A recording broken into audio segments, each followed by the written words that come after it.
ఓం శ్రీ గురుభ్యో నమః. శ్రీ విశ్వావసునామ సంవత్సర భాద్రపద మాసం పౌర్ణమి రోజున పూర్వభాద్ర నక్షత్రం కుంభరాశిలో సంపూర్ణ రాహుగ్రస్త చంద్రగ్రహణం అనేది ఏర్పడింది. అంటే సెప్టెంబర్ 7వ తారీఖు నైటు 9:57 ప్రారంభమై ఈ గ్రహణం అలానే తెల్లవారుజామున 3:29 వరకు ఉంటుంది. అంటే చంద్రగ్రహణము సంపూర్ణ చంద్రగ్రహణం ఉంటుంది. అలానే 9:57 ప్రారంభమై సంపూర్ణ చంద్రగ్రహణం మధ్యకాలం 11:41 ఉంటుంది. చంద్రగ్రహణం విడుపు ప్రారంభం 12:22 వరకు ఉంటుంది. సంపూర్తిగా పోయేది పుణ్యకాలం ఏమిటి అంటే 3:29. అంటే సంపూర్ణ చంద్రగ్రహణ బింబ స్పర్శకాలం అనేది 1:22 పాటు ఉంటుంది. ఇది కుంభరాశిలో సంపూర్ణ చంద్రగ్రహణం అనేది ఏర్పడింది. అయితే ఈ సంపూర్ణ చంద్రగ్రహణం కొన్ని రాశుల వాళ్ళకు అనుకూలంగా ఉంటుంది, కొన్ని రాశుల వాళ్ళకు ప్రతికూలంగా ఉంటుంది. అంటే ప్రతికూలంగా ఉన్నది ఏమిటి అంటే మనకి 7వ తారీఖు రాత్రి నుంచి ప్రారంభమై 8వ తారీఖు తెల్లవారుజామున వరకు ఉంటుంది. ఆదివారం రోజున ప్రారంభమై తెల్లవారితే సోమవారం వరకు ఉంటుంది. ఇక్కడ ఈ గ్రహణం అనేది కొన్ని రాశుల వాళ్ళకి సుఫలితాలను ఇస్తుంది. ఆ సుఫలితాలను ఎవరికంటే మేషము, ధనస్సు, వృషభము, కన్యా రాశుల వాళ్ళకి సుఫలితాలను ఇస్తుంది. ఈ నలుగురికి కూడా అదృష్ట రాజయోగం కలిసి వచ్చే అవకాశం అనేది బాగా ఎక్కువగా ఉంటుంది. కుంభరాశి, వృశ్చిక రాశి, కర్కాటకము, మీనం వాళ్ళకి దోషంగా ఉంటుంది. అలానే మకరము, తుల, సింహము, మిథున రాశి వాళ్ళకి మధ్య రకమైన ఫలితాలు వస్తాయి. అయితే శుభాలు కొంతమందికి శుభాలు, కొంతమందికి అశుభాలు, కొంతమందికి మధ్య రకంగా ఉంటుంది. ఎలాంటి బాధపడాల్సిన అవసరమూ లేదు. ఇక్కడ కొంతమందికి అదృష్టంగాను, కొంతమందికి మధ్య రకంగాను, కొంతమందికి దోషంగా ఏర్పడుతుంది. ఆ దోషానికి సంబంధించిన పరిహారాలు కూడా చెప్తాను. అదృష్టం ఎవరికి వరిస్తుంది, ఎవరికి వరించదు అనేది నేను చెప్పాను క్లియర్గా. అయితే ఈ ద్వాదశ రాశుల వాళ్ళందరికీ కూడా ఎవరెవరికి ఎలాంటి ఫలితాలు వస్తాయో మనం ఒకసారి తెలుసుకుందాం. మకర రాశి వాళ్ళకి గ్రహణం యొక్క ప్రభావం ఏమిటి అంటే ద్వితీయ స్థానంలో గ్రహణ దోషం అనేది ఏర్పడుతుంది. కాబట్టి ఈ మకర రాశి వాళ్ళకి మిశ్రమైన ఫలితాలు జరిగే అవకాశాలు ఎక్కువ ఉంటాయి. అంటే మకర రాశి వాళ్ళకి ఎలా ఉంటుందంటే ధనపరంగా కొన్ని ఇబ్బందులు కలిగే అవకాశాలు ఒకటి ఉంటాయి. ఆర్థిక సమస్యలు వెంటాడుతూ ఉంటాయి. అనవసరమైన వివాదాలు, అలా వివాదాలతో పాటు కొన్ని ఆర్గ్యుమెంట్స్ కావటం ఒకటి, కుటుంబంలో ఉండే కొన్ని కలహాలు, చిలికి గాలివాన కావటం, ఇరుగు పొరుగు వారితో అనుబంధ బాంధవ్యం కరెక్ట్గా లేకపోవటం, ఉద్యోగం పరంగా కూడా అభద్రతా భావం అనేది ఒకటి ఉంటుంది. అంటే ఉద్యోగ విషయంలో కూడా మన విషయాలన్నీ కూడా రహస్యాలన్నీ కూడా పక్క వాళ్ళకి చెప్పకూడదు. ఆ చెప్పటం వల్ల కూడా వీళ్ళకి ఏంటంటే పైన ఉండే ఎవరైతే అధికారులు ఉంటారో, ఆఫీసర్స్ ఎవరైతే ఉంటారో వాళ్ళ ద్వారా వీళ్ళకి ఇబ్బందులు కలిగే సూచనలు అనేవి ఉంటాయి. ధనం అనేది చాలా ఇక్కడ ఇంపార్టెంట్. ధనం మూలం మిదం జగత్ అంటారు. ధనపరంగా కూడా కొన్ని ఇబ్బందులు కలిగే సూచనలు అనేవి ఒకటి ఉంటాయి. కాబట్టి ధనపరంగా ఇబ్బందులు కలగకుండా చూసుకోవటం చాలా ఇంపార్టెంట్ ఇక్కడ. అంటే రుణాలు చేసుకోవటం, అప్పులు తీర్చలేకపోవటం, బాధలు పడే అవకాశాలు ఎక్కువగా ఉంటాయి. అంటే ఫైనాన్షియల్ క్రైసిస్, ఆర్థిక ఇబ్బందులు. అంటే డబ్బులు వస్తుంటాయి, డబ్బులు రాదంటానికి వీల్లేదు. అంటే 10 రూపాయలు వస్తుంది అని అంటే 9 రూపాయలు ఖర్చు అయ్యే అవకాశాలు ఎక్కువగా ఉన్నాయి వీళ్ళకి. అంటే ఎక్కువగా ఖర్చు చేసే అవకాశాలు ఉంటాయి. కానీ ఎందుకంటే దాన్ని మోతాదు మించి ఖర్చు చేయకూడదు, కొన్ని ప్రాబ్లమ్స్ అనేవి వచ్చే అవకాశాలు ఉంటాయి. కాబట్టి వాళ్ళు ఎలాంటి అప్పులకి వెళ్లకుండా చాలా జాగ్రత్తగా ఆలోచన చేసి ముందుకెళ్ళటం చాలా ఇంపార్టెంట్ ఇక్కడ. ఫైనాన్షియల్ పరంగా, కుటుంబ పరంగా కలహాలు, అంటే అత్తగారితోటి, మామగారితోటి, ఆడపిల్లలతోటి, మరుదులతోటి, ఇలాంటి వాళ్ళతో చిన్న డిస్ప్యూట్స్ జరిగే అవకాశాలు ఎక్కువ ఉంటాయి. అంటే కుటుంబ కలహాలు మెయిన్ రీజన్ ఏమిటి? ఈ గ్రహణం యొక్క ప్రభావం వల్ల కుటుంబానికి సంబంధించిన వివాదాలు రాకుండా చూసుకోవాలి. అంటే కుటుంబ పరంగా ఇబ్బందులు, ఎలాంటి ప్రాబ్లమ్స్ రాకుండా చూసుకోవటం చాలా ఇంపార్టెంట్. అన్నదమ్ములతో కానీ, వైఫ్ అండ్ హస్బెండ్ రిలేషన్లో కానీ, ఇరుగు పొరుగు వారు కానీ, కోర్టు సమస్యలు కానీ, మన ఉద్యోగ పరంగా కానీ, మనం ఏదైతే వ్యాపారం చేస్తున్నామో వ్యాపార పరంగా కూడా ఎలాంటి ఇబ్బందులు కలగకుండా చూసుకోవాలి. అలాంటి ఇబ్బందులకి నేను కొన్ని పరిహారాలు చెప్పబోతున్నాను. ఆ పరిహారాలు పాటించి ముందుకు వెళ్ళాలి. ఫైనాన్షియల్ పరంగా మటుకు ఎక్కడ కూడా డబ్బులు ట్రాన్సాక్షన్ చేయకూడదు. ఎక్కడైతే ఇచ్చిపుచ్చుకోవటాలు లావాదేవీల విషయంలో అవుటర్స్కి ఎవరికి కూడా డబ్బులు ఇవ్వకూడదు. అలా అని అందరూ మంచివాళ్ళు అందరూ చెడ్డవాళ్ళని కాదు, మంచివాళ్ళు ఎవరు చెడ్డవాళ్ళు ఎవరని ఎస్టిమేషన్ చేసి ముందుకెళ్తే మనకు మంచి జరిగే అవకాశం ఉంటుంది. నేను కొన్ని పరిహారాలు చెప్పబోతున్నా, ఆ పరిహారాలు మీరు పాటించండి, మీకు మంచి జరిగే అవకాశం ఖచ్చితంగా ఉంటుంది.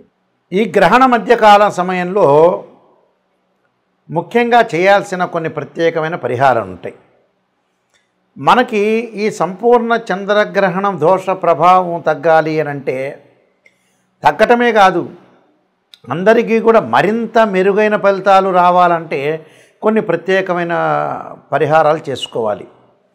అంటే పరిహారం చేసుకోవాలంటే జన్మజాతకంలో చంద్రుడు ఎలా ఉన్నాడు, గ్రహస్థితి ఎలా ఉంది, ఆ రోజున పరిస్థితి గోచారీత్యా ఏ విధంగా ఉంది, ఏ దశలు జరుగుతుంది అనేది కూడా చూసుకోవటం కూడా చాలా ముఖ్యమే. అయితే ఏంటంటే అవి చూసుకున్నా చూసుకోకపోయినా ఎలాంటి విషయాలు మనం ముందుకు వెళ్ళాలో తెలుసుకుందాం. ముఖ్యంగా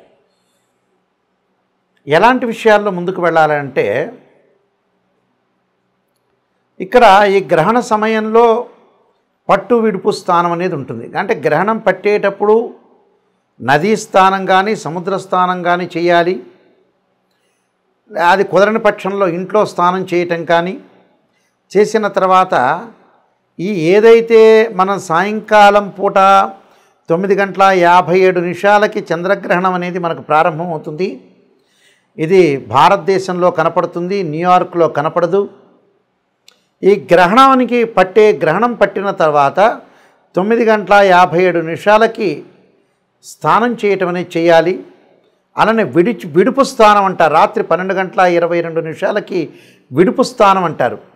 అంటే విడుపు స్థానం అంటే ముగింపు చివరికి ఎప్పుడు ముగింపు అవుతుందంటే 1:26 ముగింపు అవుతుంది. అంటే 1:26 స్నానం చేయాలి. అంటే 9:57 ఒక స్థానం, 1:26 ముగింపు స్నానం చేయాలి. చేసిన తర్వాత ఇక్కడ ఓం నమః శివాయ పంచాక్షరి చేసుకోవటం, ఆ గ్రహణ సమయ కాలంలో జపం చేసుకోవాలి. ఎప్పుడు కూడా గ్రహణ సమయ కాలంలోనే జపం చేయాలి. ఎలాంటి జపం చేయాలి? ఓం నమః శివాయ పంచాక్షరి, అలానే ఓం నమః శివాయ పంచాక్షరితో పాటు రుద్రగాయత్రి మంత్రం తత్పురుషాయ విద్యే మహాదేవాయ ధీమహే తన్నో రుద్ర ప్రచోదయాత్ అనే మంత్రాన్ని చక్కగా చదువుకోవటం, ఓం నమో నారాయణాయ నమః అనే మంత్రాన్ని చదువుకోవటం, రాహుగ్రస్తమైన చంద్రగ్రహణం ఏర్పడటం వల్ల తప్పకుండా చేయాల్సింది ఏంటంటే సుబ్రహ్మణ్య స్వామి యొక్క ఆరాధన. తత్పురుషాయ విద్యే మహాసేనాయ ధీమహే తన్నో షణ్ముఖ ప్రచోదయాత్, నాగరాజాయ విద్యే పృథ్వీధరాయ ధీమహే తన్నో సర్ప ప్రచోదయాత్ అనే మంత్రాన్ని కూడా చదువుకోవాలి. చక్కగా దర్భాసనం మీద కూర్చొని రుద్రాక్షమాలతోటి ఏ మంత్రం రాకపోయినా ఓం నమః శివాయ అనే పంచాక్షరి మంత్రాన్ని చదువుకోవటం వల్ల అన్ని రకాల సమస్యలు తొలగిపోతాయని అర్థం. అంటే సర్వదోషాలు ఉన్న వాళ్ళకి, ఎందుకంటే గ్రహణ ప్రభావం అనేది ఎలా ఉంటుందని అంటే ఏదైతే గ్రహణం అనేది ఏర్పడిందో చంద్రగ్రహణం మళ్ళీ చాలా కాలం పాటు ఆ చంద్రగ్రహణం యొక్క ప్రభావం అనేది ఒకటి ఉంటుంది. మినిమంగా మనకు శాస్త్రంలో చెప్పినట్టుగా 3 నెలల పాటు ఆ గ్రహణ ప్రభావం ఉంటుంది. కాబట్టి 3 నెలల తర్వాత ఆ గ్రహణ ప్రభావం తగ్గుతుంది అని అర్థం. ఈ 3 నెలల పాటు ఉన్న గ్రహణ ప్రభావం ఎవరికైతే ఉంటుందో వాళ్ళందరూ కూడా ఖచ్చితంగా గ్రహణ సమయంలో జపం చేయటం చాలా ఇంపార్టెంట్. అలానే గాయత్రి మంత్ర జపం చేయటం కూడా చాలా చాలా మంచిది. అంటే జపం వల్ల ఏమవుతుందంటే మనకు మోక్ష మార్గం, జపం వల్ల జాతకపరంగా ఉండే దోషాలు తొలగిపోతాయని శాస్త్రంలో చెప్పారు. ఆ జప సమయంలో ఓం నమః శివాయ ఒక్కసారి పంచాక్షరి చేసినా అది 1000 రెట్ల ఫలితం ఇస్తుందని శాస్త్రంలో చెప్పారు. కాబట్టి ఖచ్చితంగా గ్రహణ సమయంలో భగవంతుడి యొక్క ఆరాధన చేయటం వల్ల చాలా మంచి జరిగే అవకాశాలు ఎక్కువగా ఉంటాయి. కాబట్టి గ్రహణ సమయంలో కార్యక్రమాలన్నీ కూడా మనం భగవంతుడి యొక్క ఆరాధన చేయటం చాలా మంచిది. ఆరాధనతో పాటు చాలామంది కూడా ఈ భాద్రపద మాసంలో ఈ పౌర్ణమి రోజున కూడా పితృ కార్యక్రమాలు ఆపాల్సిన పని లేదు. ఉదయం పూట పితృ కార్యక్రమాలంటే అపరాహ్న సమయంలో చేసుకుంటారు. ఆ అపరాహ్న సమయంలో కార్యక్రమంలో చేసుకోవచ్చు వాళ్ళు. తప్పులే 7వ తారీఖు ఉదయమైనా 8వ తారీఖు ఉదయం పూటైనా అపరాహ్న సమయం అంటే 1:30కి మధ్యాహ్నం పూట చేస్తారు. పితృ కార్యక్రమాలు నిర్వహించుకోవచ్చు. పితృ కార్యక్రమాల సమయంలో తద్దినాల ఆబ్దికాల సమయంలో గ్రహణం ఉండదు కాబట్టి చేసుకోవచ్చు. దాని తర్వాత గర్భవతులు, ముఖ్యంగా ఎవరైతే గర్భవతులు ఉన్నారో వాళ్ళు గృహంలోనే ఉండవచ్చు. అయితే తమ కార్యక్రమాలు చాలామంది కూడా బెడ్ మీద నుంచి లేవకూడదు, బయటికి వెళ్ళకూడదు, వాష్రూమ్కి వెళ్ళకూడదు, ఇలాంటి ఇబ్బందులు ఏం లేవు. వాష్రూమ్కి వెళ్ళొచ్చు. గ్రహణాన్ని వీక్షించకుండా ఉంటే చాలు. కానీ లోపల ఇంటిలో వాళ్ళ కార్యక్రమాలు కానీ వంట చేసుకోవచ్చు కానీ వాష్రూమ్లకు వెళ్ళటం కానీ ఇవన్నీ కూడా తమ కార్యక్రమాలన్నీ కూడా వీళ్ళు చేసుకోవచ్చు. ఆ కార్యక్రమాలు చేసుకొని ముందుకు వెళ్ళొచ్చు. ఎలాంటి ఇబ్బందికరమైన వాతావరణం అనేది లేదు. గర్భవతులు ఇలాంటి నియమాలు పాటించడం అనేది చాలా మంచిది. ఈ గ్రహణాలకి గ్రహణం అయిపోయిన తర్వాత 2 జంట సర్పాలను దానం చేయటం అనేది చాలా మంచిది. 2 జంట సర్పాలని, అలానే వస్త్రాన్ని, గుడదానము, అలానే నెయ్యి దానము. నేను చెప్పిన ఎవరైతే రాసుల వాళ్ళకు అనుకూలంగా లేదో వాళ్ళు దానం చేయొచ్చు.